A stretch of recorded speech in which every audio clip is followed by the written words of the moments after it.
one day, the militia from that area were able to come in the compound. So they came, they asked everybody to get out of the houses and to show ID card. So they put Hutu on one side, they put Tutsi on one side, and they asked all the Tutsi to get out of the compound. And in that moment, when my sister was showing her ID card, she was looking at me very scared because the militia were surrounding us with machetes and clubs and spears, and all kinds of traditional weapons. And she asked me, Chantal, why these people want to kill us? Good evening. Welcome to the forum in Harvard Square. Thank you for joining us on what promises to be another valuable opportunity for discussion, enlightenment, and involvement. I'm Mary Stack, the director of the Cambridge Forum, and tonight we're honored to welcome an amazing woman, activist, and author, fresh off a flight from Rwanda, Ambassador Swanee Hunt. Swanee's multitudinous accomplishments are wide and far-reaching, and we could take up a lot of time listing them all, but instead we're going to focus on her most recent work, which forms the basis of her book, Rwandan Women Rising. The book follows the subject of the Rwandan genocide in 1994 and tells the stories of the women and men who rebuilt their country from utter devastation. Today, the Rwandan parliament is comprised of 64% women, the highest percentage of any nation state. And Swanee Hunt contends that Rwanda's political transformation provides a role model for the rest of the world. Swanee is a pioneer in ensuring that women are included in decision-making processes in order to achieve lasting security and peace. And in addition to teaching at Harvard, Hunt founded the Women and Public Policy program at the Kennedy School. She's currently chair of the Washington-based Institute for Inclusive Security. Joining Swanee in conversation will be Chantal Kayitesi, a Rwandan genocide survivor, nurse, and activist who is featured in the book. And moderating our discussion will be Willie Foote, the founder and CEO of Root Capital. After working on Wall Street and in Mexico as a business journalist, Foote founded Root Capital in 1999 with a mission of growing rural prosperity in some of the poorest and environmentally fragile places on the planet. He's worked extensively in Africa and Central America. Welcome to our guests, and take it away, Willie. Good evening, everyone. My name's Willie Foote, and it's my great pleasure and privilege to facilitate the conversation tonight with Ambassador Swanee Hunt and with Chantal Kayitesi. So I'm the founder and CEO of Root Capital, which is a nonprofit based in Cambridge, and our mission is to increase income and improve opportunities for small-scale farmers in some of the world's most vulnerable places, and we do that by strengthening and supporting the growth of agricultural businesses that connect these farmers to world markets. Cambridge is about 7,000 miles from Kigali, which seems a world away, but are there lessons to be drawn from Rwanda for here in the United States?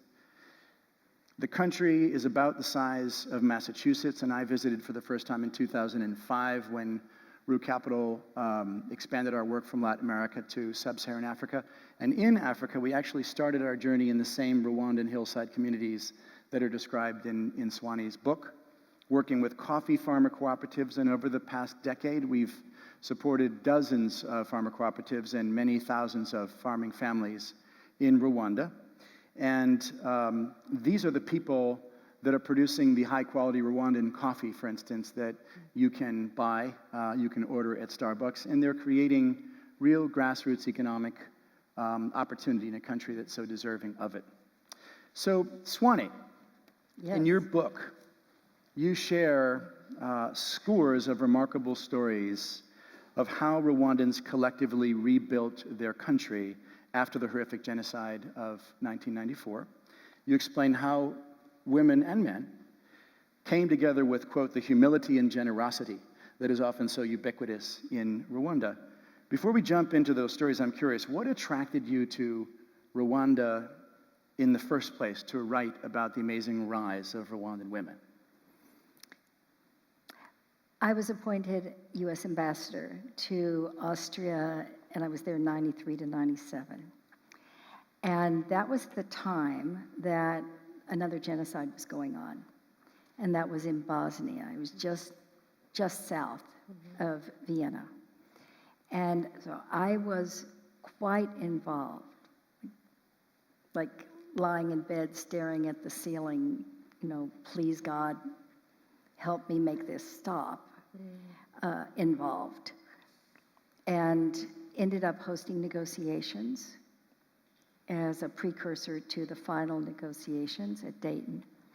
And I saw what happened when there were 0 women involved. And the settlement was not a success. The country of Bosnia is still frozen politically and economically. And so having left Vienna, I was asked by the dean here at the Kennedy School, Joseph Nye, to come and create something for women at the school. And that was the Women in Public Policy program. And it was his idea that he coined the idea of the words soft power. So this was his idea of how you really have soft power is you let women have a strong voice, because they can influence, they attract, they use diplomacy in one way or another. And what year was this when he invited you to Kennedy School? 97. 97. Right. And out of the experience from Bosnia, I wrote 3 books describing what the women were doing, their voice, etc. And the women were saying this was not our war, and here's what, they had all these ideas. So at some point, I was asked to then come to Rwanda, and that was by the American Embassy to speak there. And I was intrigued because I knew this statistic that women at that point were 49% of the parliament. I thought, how on earth is that happening, and does it really make a difference? And that's how I ended up in Rwanda. And over 17 years, I kept going back and also bringing women here, meeting more, et cetera, et cetera. And out of those 17 years, I didn't mean it to be 17 years. I didn't mean to have a longitudinal study. I'm just a slow writer, right? And somebody said, oh, you finally given birth to your book. I said, yeah, it's like giving birth to a 17-year-old. And the mothers in this audience will understand how that would feel. Anyway, so that was my experience of coming to know Rwanda, falling in love with this country, and especially when you consider that when I went in 2000, that was 6 years after a genocide that wiped out 1/10 of the population. I mean, that's like 32 million Americans being murdered in the United States in 3 months. 32 million. And it is not something that we can fathom. And so for me to be able to come there, and that was, the genocide ended because, just to give one sentence reminder, because we've all seen films and documentaries, etc. It was the Rwandan Patriotic Front, which is called the RPF, that actually moved in and stopped the political group that was called Hutu Power. They were far extremists, this group, and so the Rwandan Patriotic Front came in from the diaspora, mostly Uganda, from the refugee camps. Let me pick up on the point of kind of the genocide and the impact of it in Swanee when trying to understand the how and the why of the rise of Rwandan women. People often say that so much of the progress that's been made was because most of the men were either killed or had fled, leaving a power vacuum into which women needed to step. Now, so first question is, how much truth is there to this? And second, Right. could you pinpoint some of the reasons why Rwandan women have been able to achieve so much in such a short period of time? Right. Well, there were actually, first of all, to the first part of your question, that the extent to which the men weren't there differed greatly depending on which part of the country. And there definitely were places where the adult population were 70% women. That's not true probably across the country as a whole, but certainly what we've heard Rwandans describe, and I'm thinking about Father Emmanuel, who was a minister, and we've heard him describe the effect of the genocide on the women compared to the men. And I have seen this in Bosnia. I've seen it in I've worked in 50 or 60 countries, and working usually with women leaders, I should say.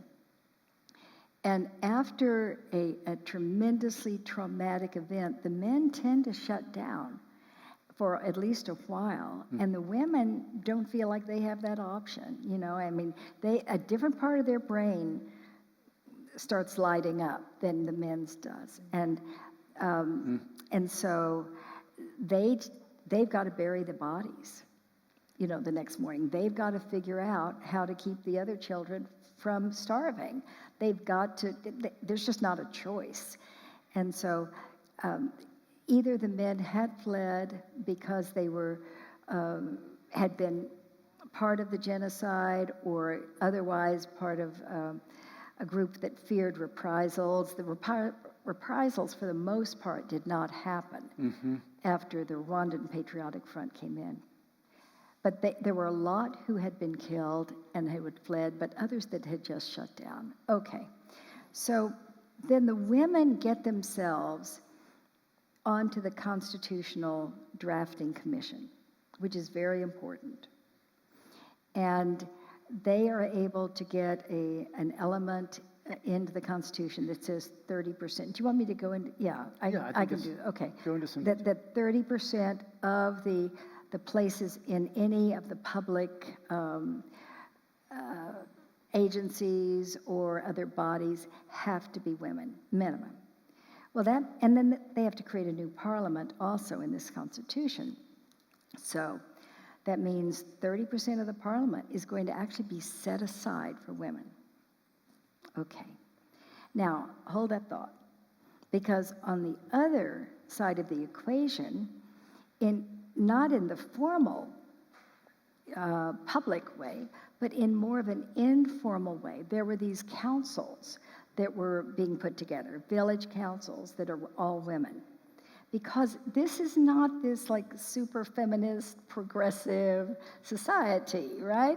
And so if we were together in any kind of setting, you would be doing all the speaking, because women were not to speak if there was a man there. I mean, it was very strong cultural norm, if not taboo. So a great woman leader who's known all over East Africa, Aloysia Inyumba. Inyumba had this idea, let's create these women-only councils. So women had to run for a place on the council to decide, where the crops were going to be and what portion would go to a cow or whatever. So it was pretty basic, 15,000 of these in a country of about 8, 9, 10 million. Remarkable. Okay.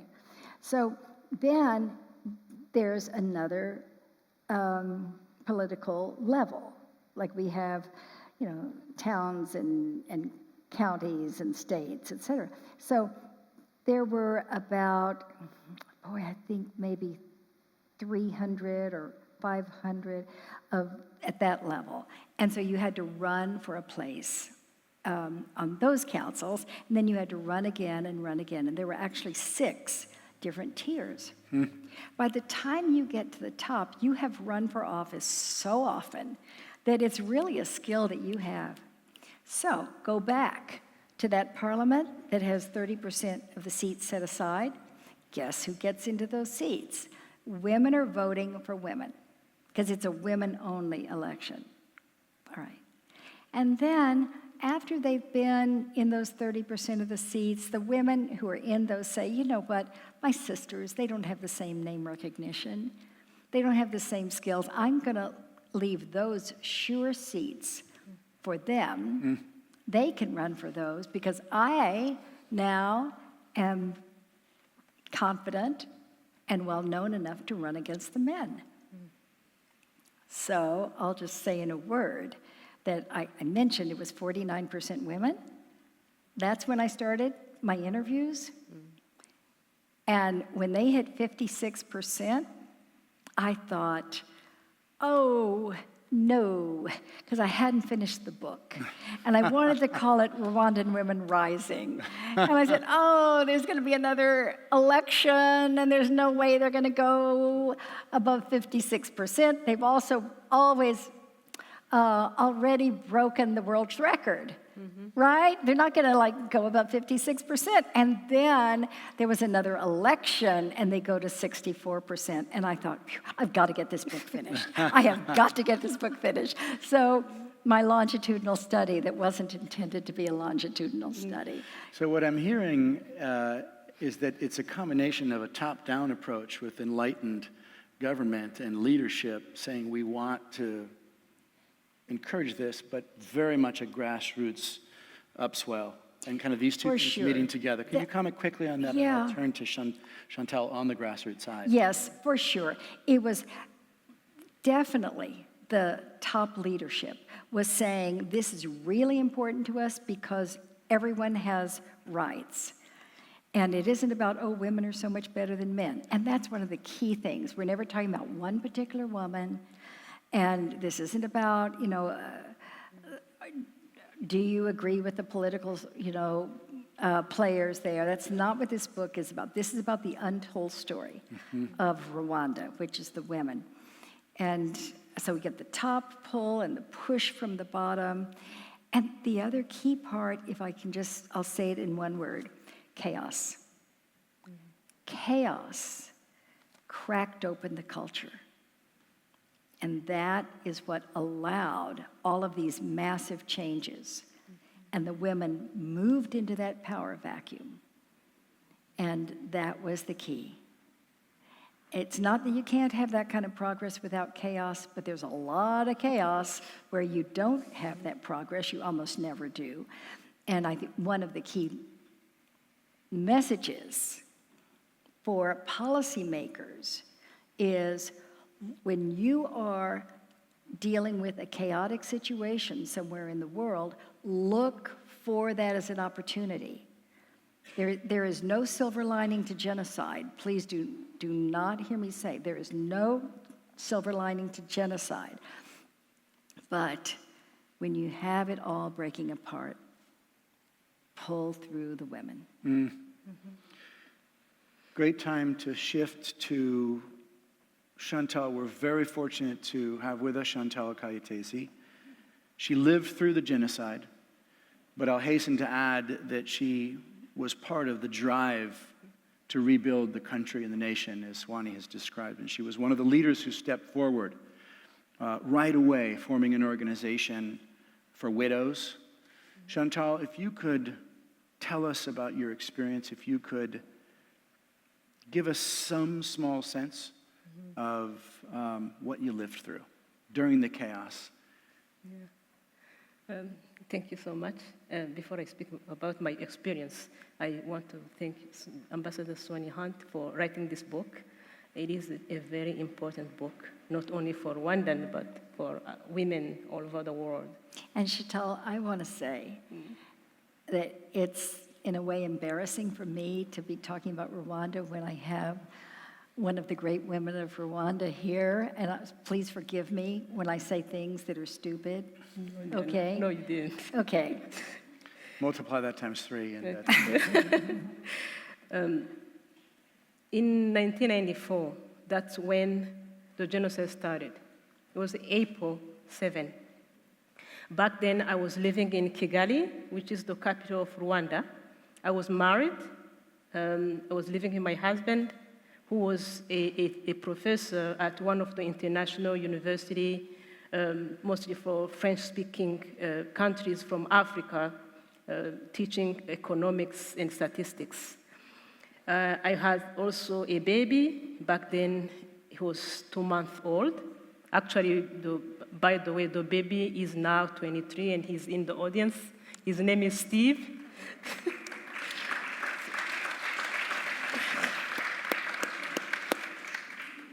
So when the genocide started, my little sister, my little brother came from the south, where they were living with my parents. They were visiting me. And immediately after the genocide, the whole country, they started killing Tutsi. So Tutsi in the neighborhood came inside. They were living in a compound in that university. Professors will have their own houses, and the students have their own dorms and in the living situation. So it was a compound that was very protected. So in the neighborhood, all the Tutsi who could come, they came inside the compound. So one day, the militia from that area were able to come in the compound. So they came, they asked everybody to get out of the houses and to show ID card. So they put Hutu on one side, they put Tutsi on one side, and they asked all the Tutsi to get out of the compound. And in that moment, when my sister was showing her ID card, she was looking at me very scared because the militia were surrounding us with machetes and clubs and spears, and all kinds of traditional weapons. And she asked me, Chantal, why these people want to kill us? They don't even know us. And then, they took us out of the compound. A few feet away, a soldier, so I had my baby on my back, my husband was behind me, and there's many Tutsi were in front of us, including my siblings. So a soldier came and took me out of the lane like this. He pulled me out, and I stayed behind with my husband and my baby. Everybody else, other people also were able to get out of the lane, only a few people. So a few feet away, they started killing everybody. It wasn't guns, they killed them with machetes and clubs, and we could hear their voices, they were screaming, and it was horrible. So we went back in the compound, and a few days later, we went in south of the country thinking that it was going to be safer than Kigali. And when they asked our ID card, because there was roadblock everywhere in the country. Anywhere, you could go anywhere in Kigali, 1 kilometer, they would ask you your ID card. So when they asked our ID card, we said we lost them in the chaos. We were going back home, where we are from, to get new ID card. So we went south, stayed in Gitarama, which is in the center of the country, for a few days. And then when we couldn't stay in that house, we kept going. So my husband knew one mayor in one town in the south who he thought was his friend.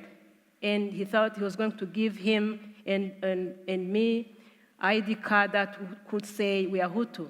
But I remember it was Friday, May 13th. So we rented a car, we went south.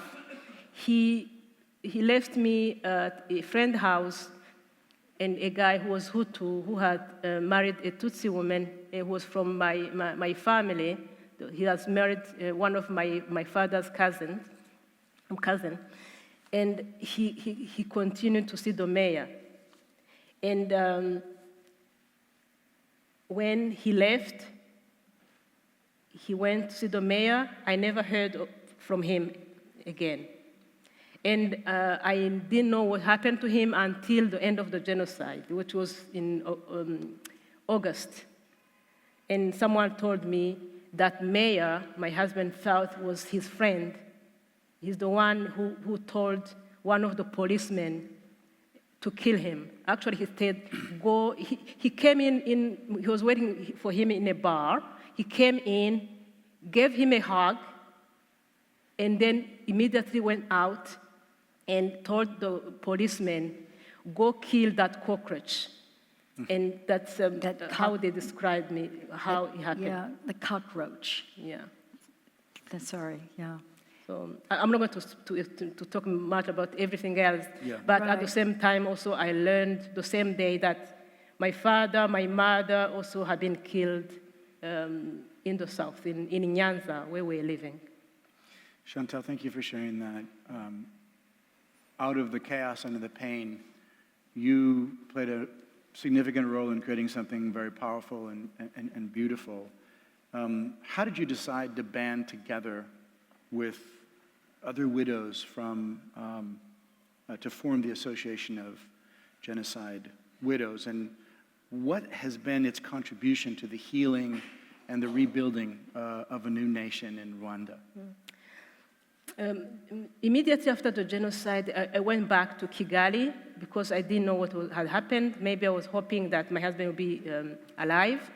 So when I get into Kigali, most people I knew were dead. I saw a few people. I asked about my parents. I asked about my cousins. Everybody was dead. Our friends, our neighbors. Most Tutsi I knew were dead. I heard that my brother and my sister have survived in that hotel, the Mille Collines, the Hotel Rwanda, famous Hotel Rwanda. That's about it. And everybody else was dead. So after a few weeks in Kigali, I was working in a health center in Gikondo, which is in Kigali. And I heard another nurse who was also a genocide widow.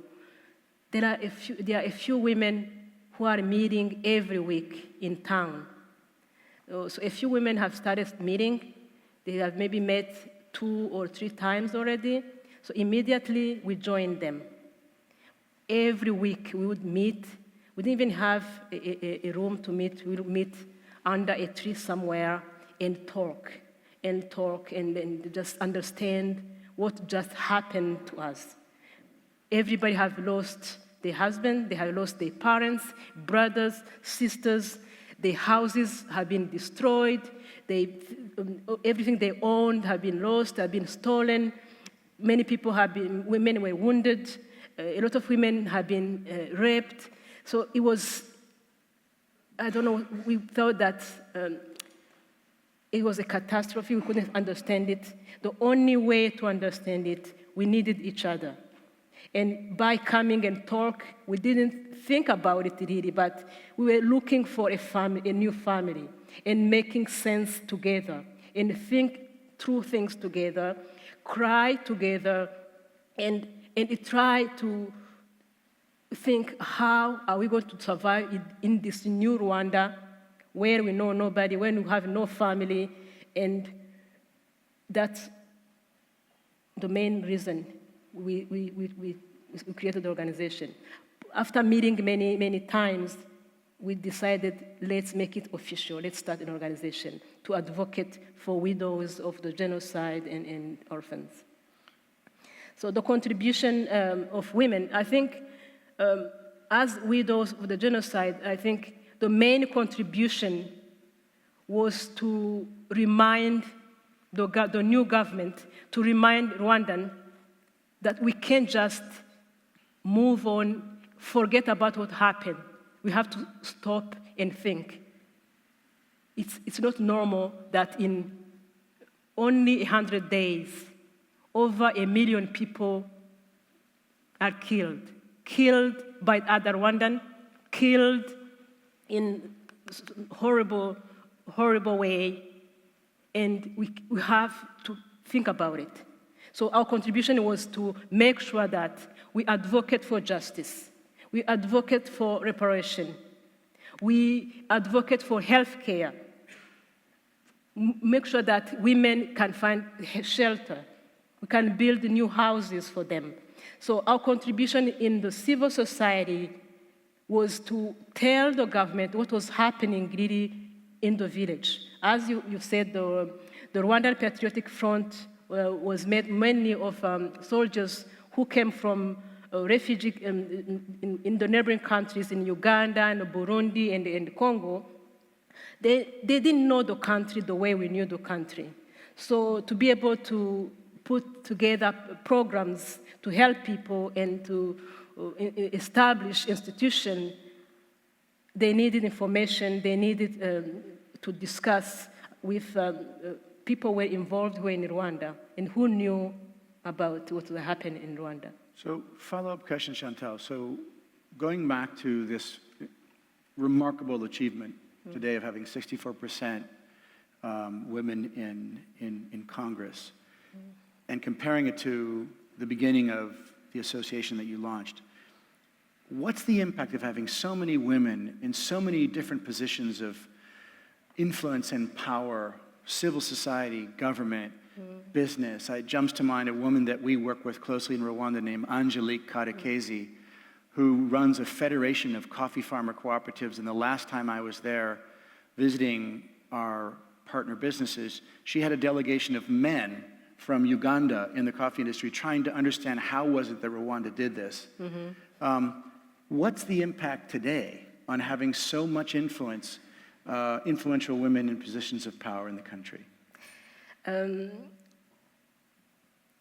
Women traditionally have, the role is to take care of the family, to take care of the husband, to take care of the children, to take even care of the extended family.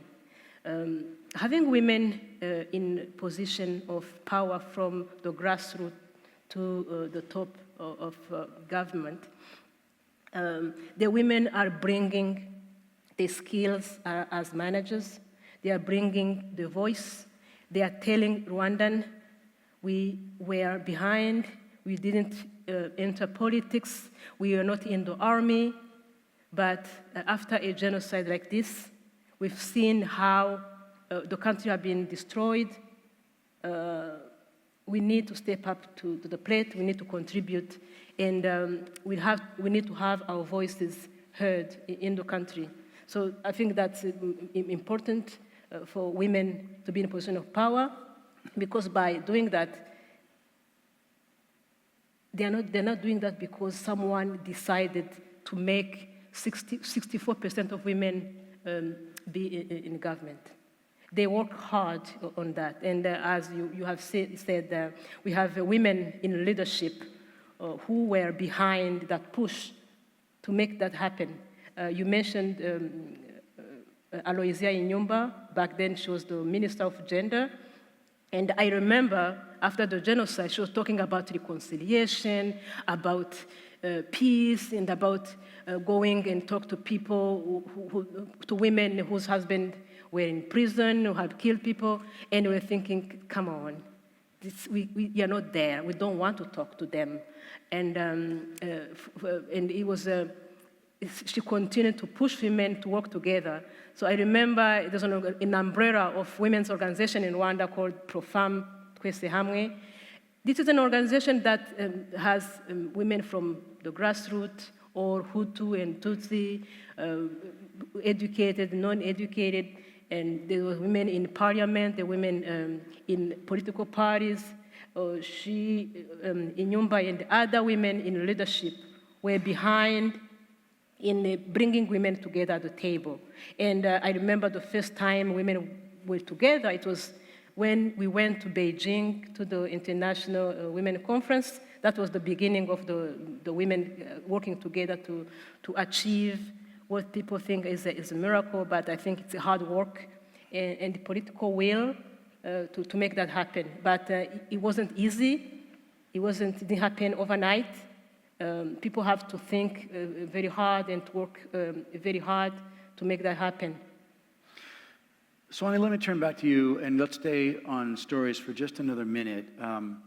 All the women you profile have such incredible journeys and have achieved so much in kind of an unimaginable context. And I hope that you will all buy the book, and you'll read about all of these women.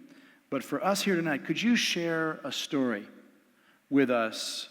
We've heard from Chantal, but kind of one of these women leaders who jumps to mind beyond the one that has actually joined us tonight. Sure. And let me frame that for a minute and say how important, we keep talking about Enyumba, how important she was for leading me to one woman after another. And Enyumba's daughter is here, Nicole. And so wherever you are, I know you're here. There you are. Thank you. But to your point, this whole business of going from the grassroots into the political leadership, that's key here. And I wish that we had a requirement that anyone who's in the U.S. Congress has to have worked with a nonprofit organization here. And the percentage that we have in our Congress of millionaires is just the opposite. So I have a clip. I teach inclusive security and have for 20 years at the Kennedy School. And I have a video of your mom, Nicole, and in it, she is talking about, she says, we have to remember, we who are in leadership, we have to remember the women at the grassroots. We have to listen to them because, and then she says, because we were there. And that's the important thing. You don't leave behind that knowledge. And so when I visited, she took me to Avega, which is the widows organization that Chantal co-founded. And I will never, ever forget a woman named Fatima who was going to die soon, it was clear, of AIDS. And I took her hand, and it was just like this pen. It was so thin. And I said, do you mind if I write about you? And she said, please, please tell my story. Because she had been, raped until she was unconscious. Her children had been macheted. She'd come out of her coma, and there was an infant. Her infant at her side. It goes on and on. She ends up with AIDS. She said, I'm going to die soon. I don't want my story to die with me. So that's the kind of backdrop you have to understand when I say that Anne-Marie, who is Hutu, and understand that Hutu was 90% of the population. And there was this extremist group in there. Well, Anne-Marie, she flees across the border with all kinds of people who are fearing reprisals when the Tutsi Rwandan Patriotic Front, mostly Tutsi, comes in. Well, in fact, there aren't significant reprisals against the Hutus. So she's in this refugee camp, and it's horrible, and cholera breaks out, et cetera. And after 2 years, she comes back in. And in fact, she is welcomed back home. And there's the most remarkable quote where she says, just imagine that my children were going to school, I was paying taxes, I had a job as a school teacher in a country, all at the same time that my husband was an enemy of the state. And she said, where can that happen? Because he had gone deeper into the jungles of Congo.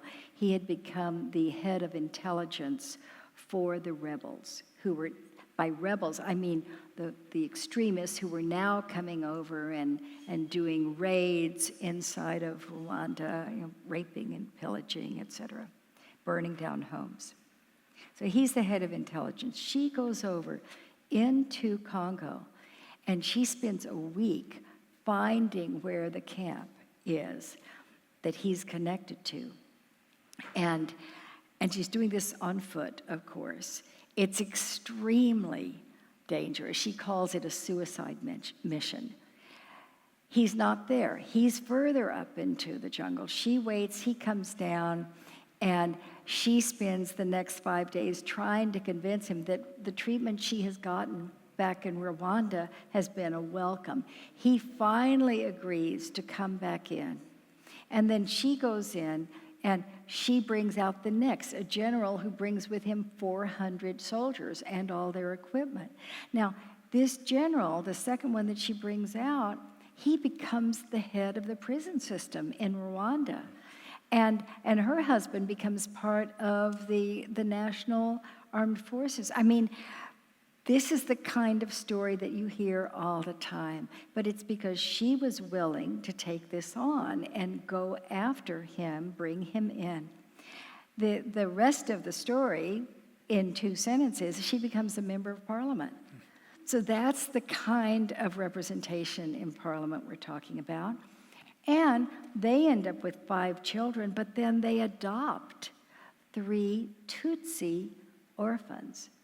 Now, understand what this means. In Nyumba, your mother was working on getting hundreds of thousands of orphans to be adopted. Well, just think, these were Tutsi children being adopted by whom? Hutu families. And just put that in the context of the Third Reich and imagine all of these Jewish children being adopted then, by German families. I mean, it's, by non-Jewish families. And it seems so difficult to comprehend. But that story happened all over the country. I tell you that not because, there's this one amazing woman. She's just one example of what was happening all over the country. So we've talked a lot about Rwanda and what happened during the chaos and what happened afterwards with the rise of Rwandan women. I want to shift gears a little bit now and talk about what lessons might Rwanda offer to the world, including in the United States. And since you mentioned the Congo, are there any essential ingredients that might be relevant for neighboring nations like Burundi or the Democratic Republic of Congo that have experienced similar violence? Perhaps most importantly, what might be the lessons that we could bring home here to the United States? Right. I'll be very interested in your ideas about that, because I've done some thinking about it from a policymaker point of view, and I know how difficult it is for policymakers to understand the role of women in security, right? And we have to keep reminding the people who are working in areas of war and peace, and that in fact, as Steven Pinker here at Harvard says, women don't go around planning a genocide. They just don't. There were 80 people convicted of or prosecuted for planning this genocide. One was a woman. There were another 2 million that were tried in village kinds of grassroots courts, but of those 80 top, one was a woman. So think about what women bring in particular ways of reaching across aisles and elevate women throughout in every sector. The more we can push women up. I don't know if you're aware, Willie, that as we talk about Rwanda is number 1, in terms of the percentage of women in parliament. Our parliament is Congress. We are about 100th in the world at a whopping 20%. So we're 20%, you're 64%. Yeah, it makes a difference. The World Economic Forum does a global gender index right now, and that's about parity and the discrepancy between men and women. Rwanda is the 5th, from the top. and the United States of America is 45th.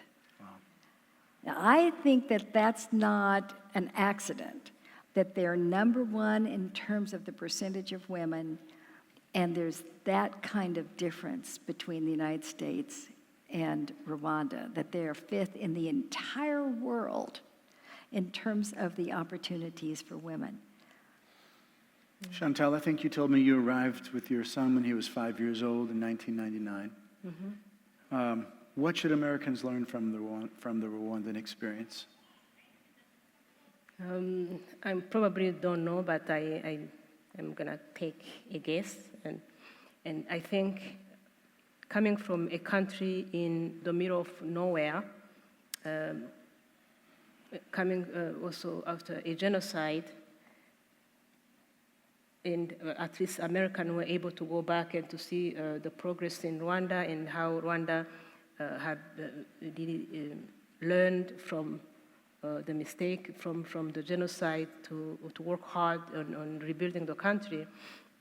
I would think that what I wish people would learn about Rwanda is after a destruction, after a genocide like that, women should be involved because they one who suffer the most, they one who leave behind. Men also were killed, all of them were killed, most of them were killed, but women get tortured, they got raped, and they have to witness what was happening to their loved one, and they were left, the one who survived were left to rebuild the country, to build their families. And women, after learning that, they decided that we have no choice, we have to do something. I think that's maybe what we can learn as women in general in the world, in the United States too. We are not going to let things happen to us all the time and always think that we are the victim. Once something horrible like that happens, you need to get up, you need to be involved, and you need to change. You need to contribute to peace, you need to contribute to economics, and it's our responsibility as citizens, but also as mothers, as grandmothers, as parents, and that's what I wish we can learn as women. That's a great point. That's such a good point, because I was talking about it like, oh, policymakers do blah, blah, blah, and you're talking about, hey, women, put yourselves forward. I'm eager to get questions from the audience. We've had a conversation about the grassroots rising, the influence of top-down priorities from government. We have a wonderful new book that creates a lot of connective tissue by highlighting those stories. I see we have a lot of women and men in the audience, and I'm wondering if there are any questions that folks would like to put to Swanee or Chantal. Chantal, your story was disturbing, riveting, inspirational. What I don't understand, and perhaps you can explain this to me, is after you went through that terrible act of betrayal, where your husband was taken by a friend and murdered, how do you ever trust? How do you rebuild that trust? Not just personally, but going into negotiations with the enemy. How do you rebuild that trust? I think as a survivor, what we did was to heal ourselves. That was the main responsibility as a survivor. We need to work together. We need to work with other survivors, not only women, but also men who have survived the genocide. We had an organization in Rwanda for survivors. So our responsibility was to think about survivors, because we thought that we didn't plan that, but it was normal. It was something we need to do. Talk to each other and heal and understand and put our energy or our anger into advocating for survivors, into working with the other Rwandan to understand exactly what happened to us.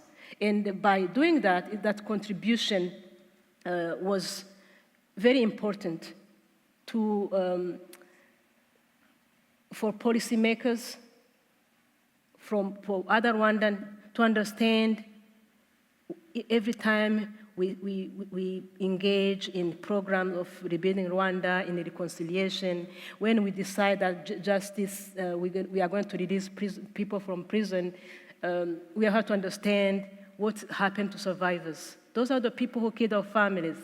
And to understand this is, survivors are doing it's a sacrifice to be able to build Rwanda, to accept programs that are really going to bring people together, but also at the same time reminding them that you are alone, you are in the village. These are the people who killed your family, but you have to live with them. Showing that the greatness and the openness and being able to forgive for survivors, I think it's a great contribution to the country. And I believe when after the genocide, a lot of people contributed. It's not only survivors. There was a Rwandan who lived in other countries. There are Rwandan who used to live in Rwanda. They are Hutu, they are Tutsi. Everybody contributed to rebuilding Rwanda. And our contribution was to do the same, to also be there and to contribute something important. And as women, I remember in Avega, we're telling ourselves and everybody, we don't want our children to grow up to become killers. So that's a very important standing and thing that we are not going to be killers. We're going to talk about reconciliation. We're going to talk about justice. That's where we stand. Chantal, when I was in Rwanda a number of years ago, actually with this woman I mentioned, Angelique Karakezi, who runs a federation of coffee farmer co-ops called Rwashosco, we visited one of the coffee washing stations, which is the basic village infrastructure that you need to export coffee. And we were approaching, in the green hills, she was holding my hand and we were approaching this processing facility that we had helped to finance. And she stopped and she looked at me and she said, this warehouse and this processing plant has become a meeting and a healing place for our members because we're coming together and we're doing business together and rebuilding based on business. Swanee, anything to add? You talked about Bosnia, the stark contrast between that and maybe not having that remarkable dose of resilience and reconciliation. And we've talked about Rwanda, inclusive security. Anything to build on this question? Then we'll take other questions from the audience. Well, I just want to build on your story. One of the there are literally scores of people who are in this book who are telling a short bit or several pages, etc., of a story. And one of them, Annunziata, she's Tutsi. And by the way, it's called the genocide against the Tutsi for good reason, because it was against a particular ethnic group, but there were many moderate Hutus who were killed. In fact, the very first person killed was the prime minister, who was a moderate Hutu. So I want to make sure we're not painting with this with too broad a brush. Annunziata, Tutsi, her husband is killed. She's fled. She's actually hiding in a dog house with her, I'm gonna guess, 2-year-old.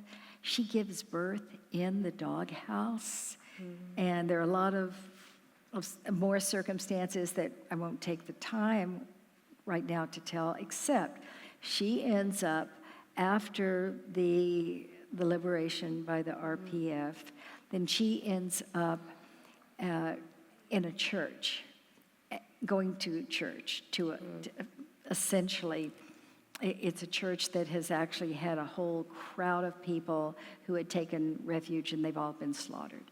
She goes into this church, and the priest is working with women who, in fact, are cooking food to take to their husbands who are in prison because they have done all kinds of crimes.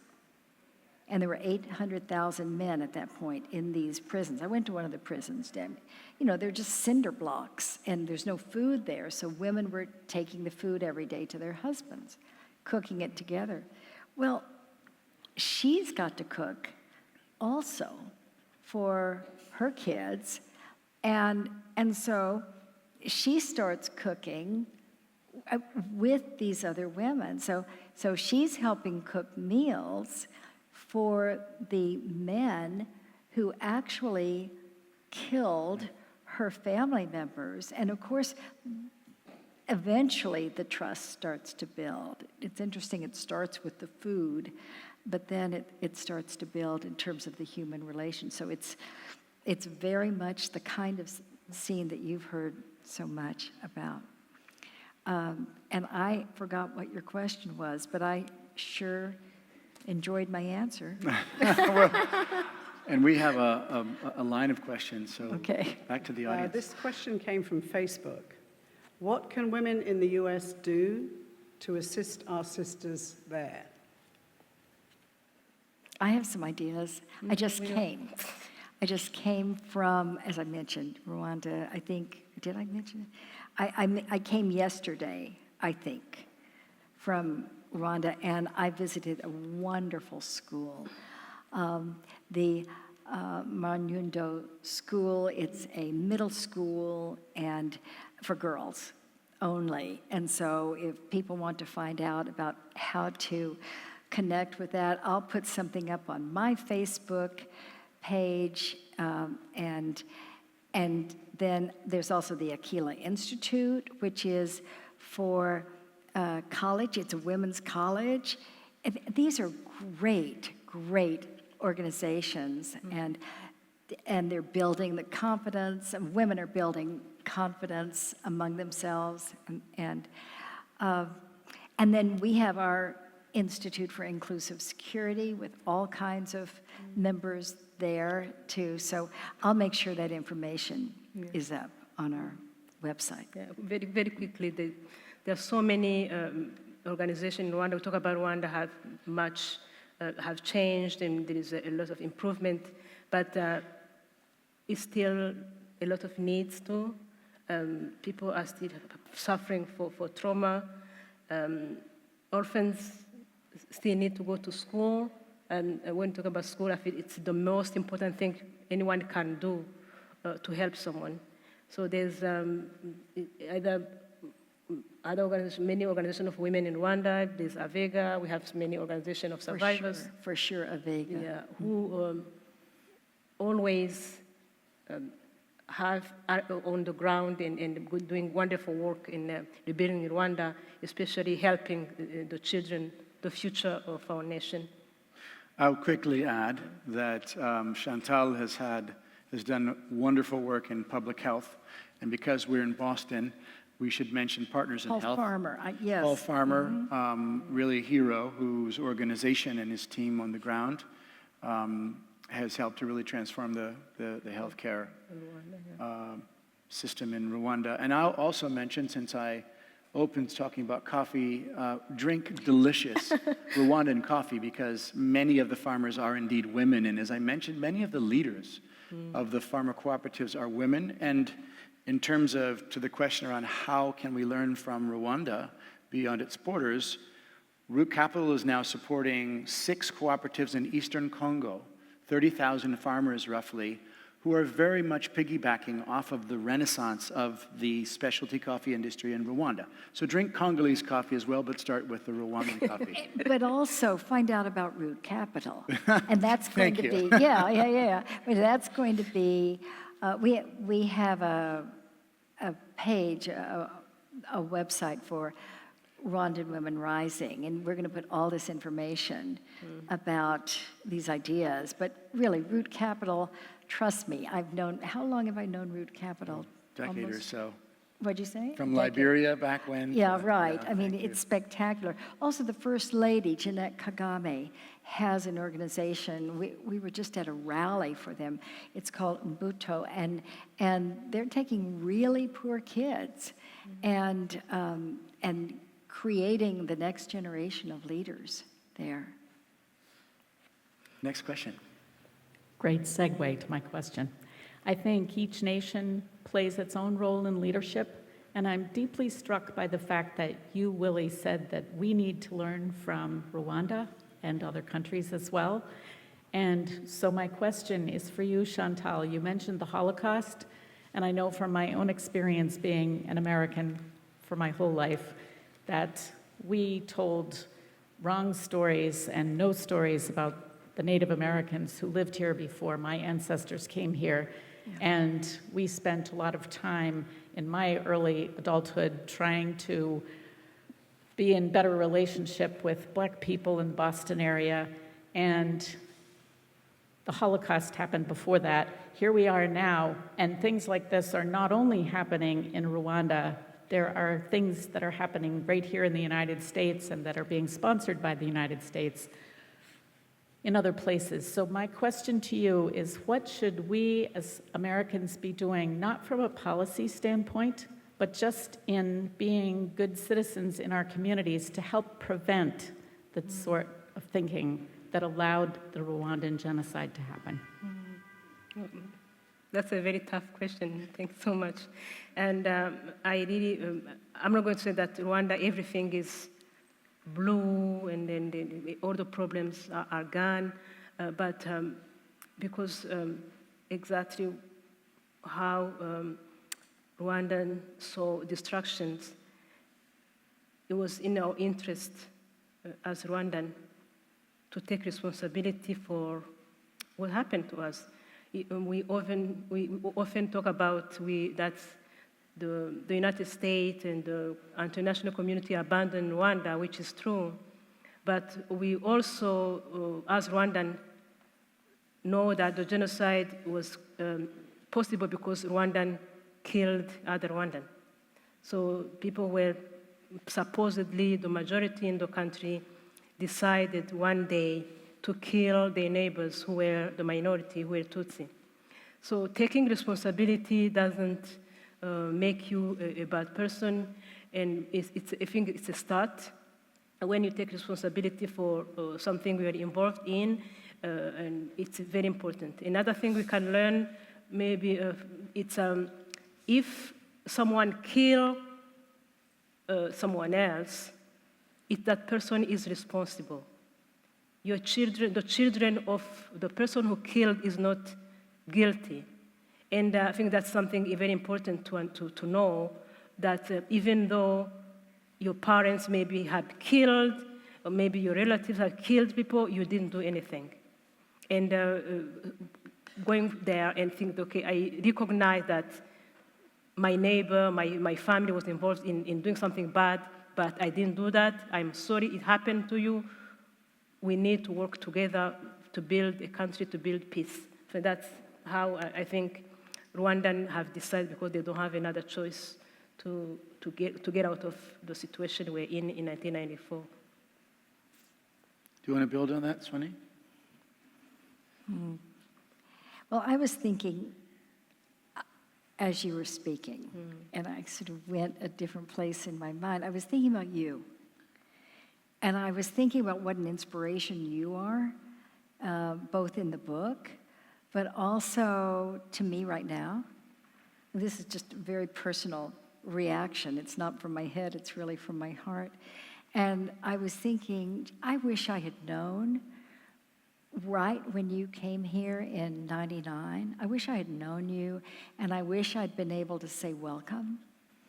And I wish I'd been able to say, tell me about your son, and how is it for him getting into school? Don't get any ideas, son. And I think there's so much more that we can do here to think about, how do I connect to the diaspora? I'm looking at Sister Anne here. Sister Ann Fox. I mean, she has done such a magnificent job at connecting us all. But I think to figure out, to go online and figure out where the Rwandan diaspora is, what the nucleus is, the closest one to wherever you are as people are watching this live streamed, and find out what's needed. How are the kids doing in school? Do the kids need some supplies? We don't have to just think about, in a theoretical, I'm going to somehow, I don't know, pray for them or something, I mean, let's make it really concrete. Just before we were up on stage, I was talking with Chantal and you. I think it's entirely fitting with what Swanee just said, which you've worked in refugee resettlement, and what better person with the empathy and the team building and your experience to actually work with communities that are arriving just as you did in 1999. We have one more question from the audience. Okay. Yes? Thank you.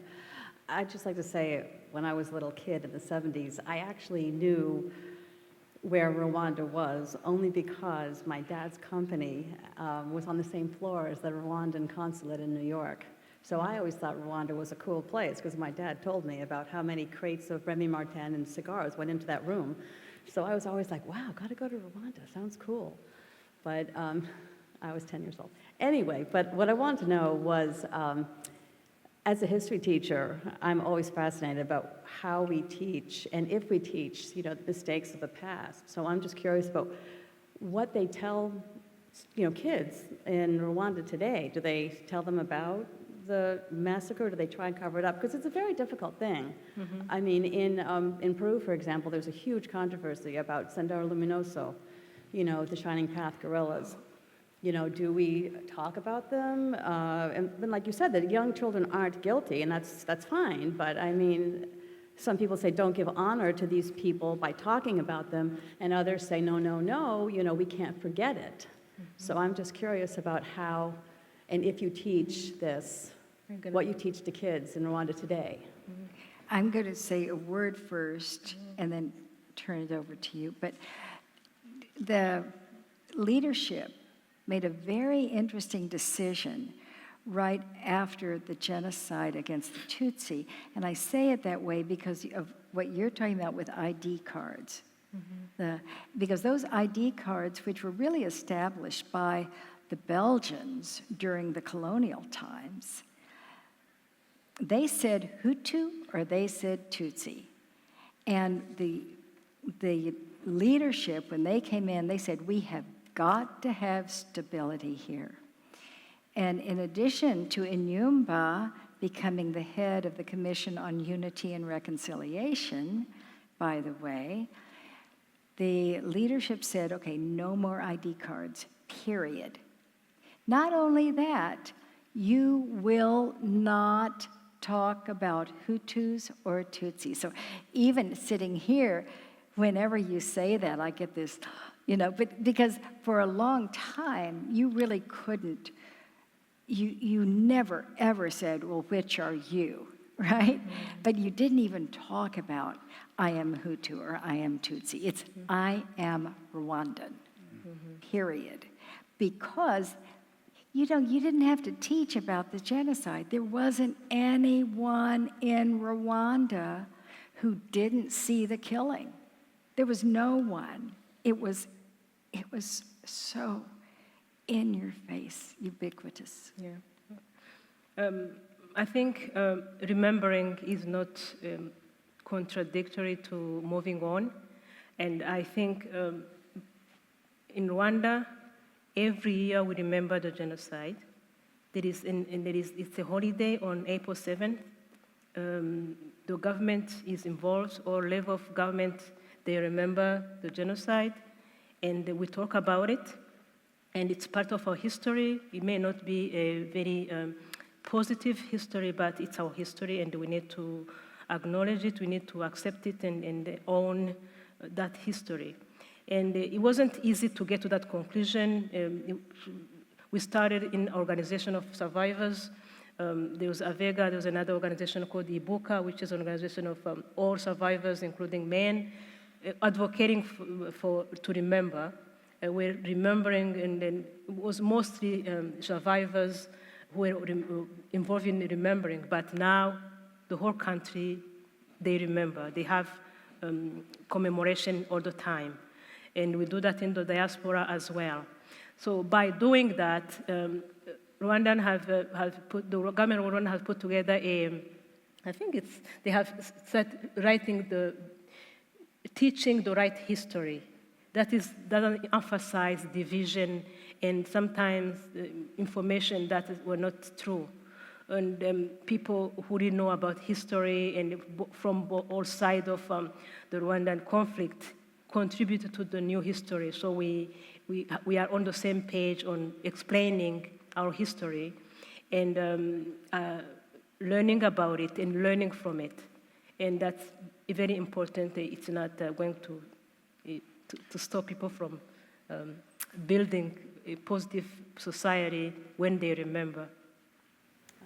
Because it's amazing how little kids, in a way, kind of want to hear about history and what is history, but a bunch of, old people. I mean, it's, I go through this every day. And before you... I want to give Swanee and Chantal the last word. Is there anything else that you want to say and share this evening? Chantal? Maybe. As again, thank you so much for this book, even so you don't want me to say thank you. I didn't know everything about what happened in Rwanda because I was just one organization in Avega and thinking as a survivor. And it's important to look at the whole picture to see what came out of this movement of women coming together. And something important also to say that it was also a time when the political field was really open to explore. The government was friendly to women, and of course women worked hard also, but also some of that.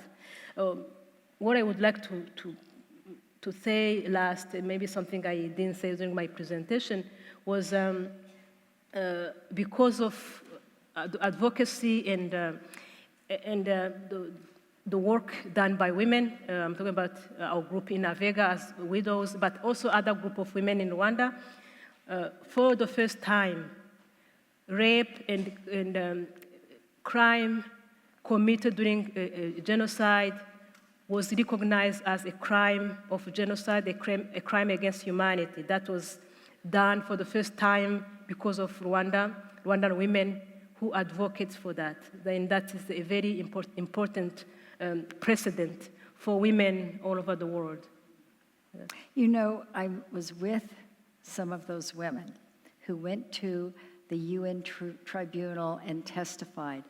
And I didn't realize, I thought about all she was talking about, the rape context. I think I won't even, we've told so many stories, I won't tell that story, it's in the book, what happened to these women, but that they went and they were in another country. These are women who'd never left the village. And I didn't realize until the other night when I was asking her to look at a list of something, she couldn't read. She just kept staring at these words, and I finally realized, it took me a while, I felt like a dunce, that she was not reading, and she didn't want to say, I can't read. But here, she had testified at this UN tribunal about what happened to her, and out of that came a ruling of rape as you said, a crime against humanity that now is the international law from this woman who couldn't read. It was so inspiring to me. And so, Willie, I'll end with one of the stories that I think about the very most. And I'll call this woman who was a widow, like so many, I'll call her Jeanne d'Arc, okay.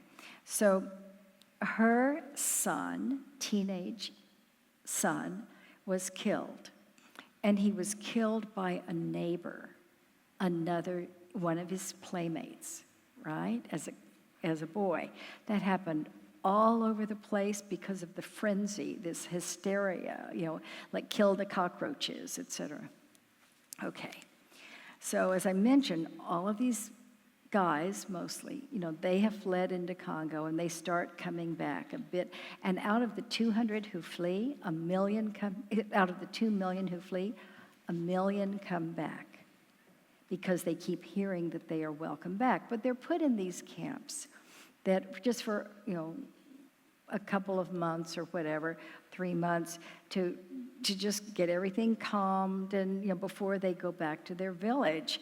And so part of the question is, because they don't have another place to go to except for their village, so they're going to go back into a village where they have been slaughtering other people.